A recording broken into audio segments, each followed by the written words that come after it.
Classificação indicativa. Livre para todos os públicos.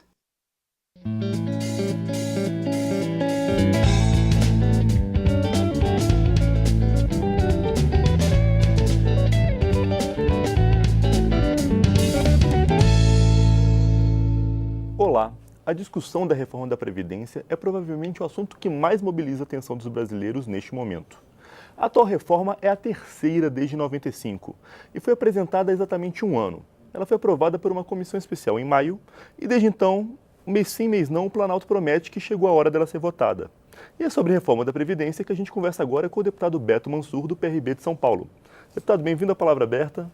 Grande abraço a todos vocês, telespectadores da TV Câmara. Deputado, agora vai? Dessa vez, em dezembro, a reforma vai ser votada? Sim, agora vai. É lógico que a gente está aí num trabalho intenso, e a sociedade sabe muito bem disso, acompanhando as discussões de reforma da Previdência, principalmente no rádio e televisão, com as campanhas do governo, e também nos debates da Câmara e Senado, mas ela é extremamente importante para ajustar as contas do país, e para que sobre dinheiro, resumindo a vocês, para a saúde, para a educação, para a segurança no Brasil e para a infraestrutura nesse país, que é um país continental.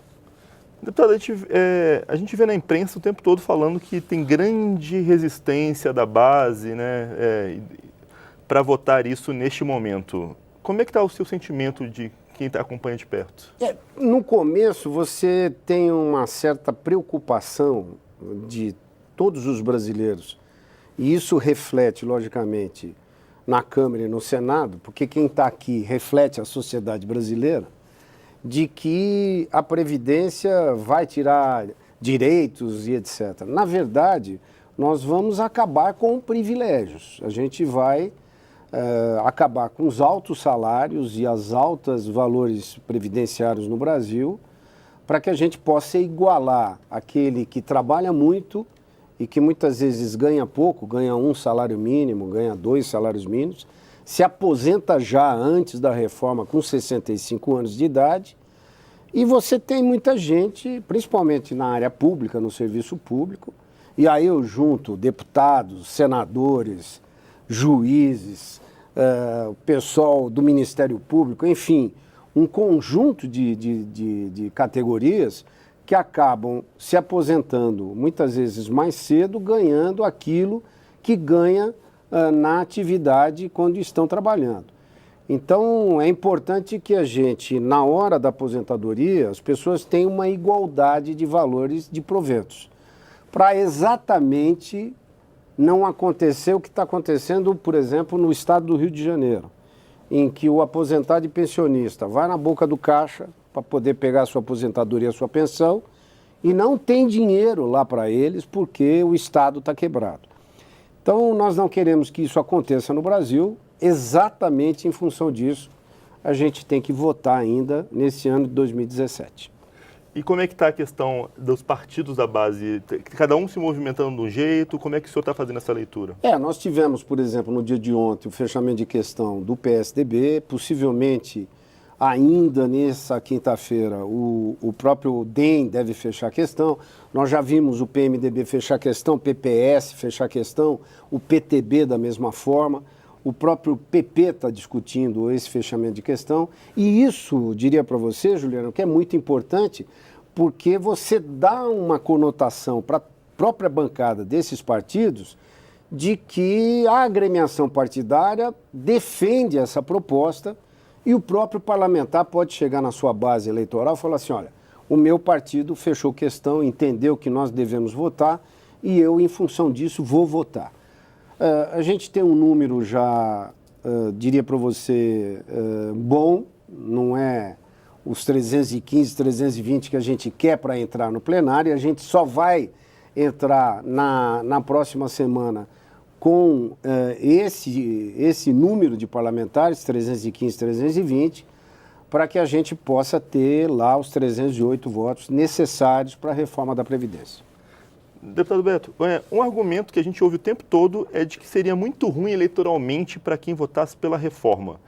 O presidente Michel Temer, aparentemente, discorda dessa interpretação, né? Como é que o senhor vê essa questão? Eu também discordo. Eu estou na vida pública há quase que 30 anos. Eu tenho 5 mandatos de deputado federal, fui prefeito de uma cidade grande, que é a cidade de Santos, que é uma cidade que tem muito sindicato, porque lá é o berço do sindicalismo brasileiro, e você tem muito funcionário público. Só que basta você dar um convencimento para as pessoas de que você está com um déficit enorme. A gente vai fechar esse ano de 2017 só no regime geral da Previdência com déficit de 184 bilhões de reais. No regime próprio da Previdência Social, ou seja, aquela que paga o servidor público federal, o déficit é de 82 bilhões de reais. Então, se você pegar essa conta, eu estou dizendo só da área federal. Não estou falando para você dos estados brasileiros que têm déficit, dos 5.570 municípios que têm déficit na Previdência. Se a gente somar todo esse bolo, você vai ver que essa conta vai muito longe.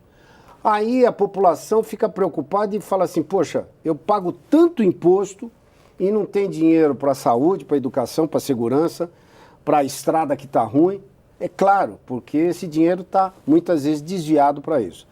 Então é nesse sentido, e a sociedade vai entender muito bem, até porque a reforma da Previdência não é fácil de ser explicada no rádio e na televisão, mas a população vai entender que vai sobrar dinheiro para infraestrutura, para saúde, para tanta coisa, quando a gente tiver uma nova reforma e, lógico, acabar com os privilégios, que eu acho que isso é que é fundamental. E, na opinião do senhor, é esse temor que alguns deputados ainda têm que faz com que eles fiquem sugerindo, por exemplo, 2019 ou algum outro momento para apreciar uma reforma desse tipo? A gente nem imagina, eu vou dizer isso a vocês com muita certeza, não sou absolutamente melhor do que ninguém, mas a gente tem um pouco da experiência política. O ano que vem vai ser pior a gente votar do que esse ano. Se a gente votar esse ano, você regula o mercado, você está vendo que o Brasil está diminuindo, muitas vezes, a sua inflação, diminuindo os juros bancários, você está aumentando o rating internacional, tem mais investimento vindo de fora. Por quê? Porque o mercado está falando assim, não, o Brasil está fazendo a lição de casa, então eu vou investir lá. Se você deixar para o ano que vem, isso não é bom. É lógico que o Brasil tem uma previsão de crescimento importante. Se nós votarmos esse ano a reforma, o eleitorado brasileiro, ele vai olhar para o seu deputado, para o seu senador, falando, pô, esse cara estava certo. Não vamos deixar as coisas piorarem para a gente depois ir atrás do leite derramado. Vamos votar agora, porque o resultado vai ser positivo. E na sua opinião, deputado, parte desses deputados que são contra a reforma, eles estão com medo de que o governo dê certo? Tem de tudo. Você tem aquele que, logicamente, é contra, e é contra por uma questão ideológica, eu respeito. Só que você pega os partidos de esquerda, você pega, por exemplo, o Lula, que foi presidente da República, defendeu reforma. Uma delas foi feita no governo dele, né? E até falou que a idade tinha que aumentar, porque a gente estava vivendo mais. Graças a Deus estamos vivendo mais. E as mulheres vivendo, inclusive, mais do que os homens. Você tem uma parte, por exemplo, do PSDB que vota contra, mas o Fernando Henrique fez lá a sua reforma lá atrás.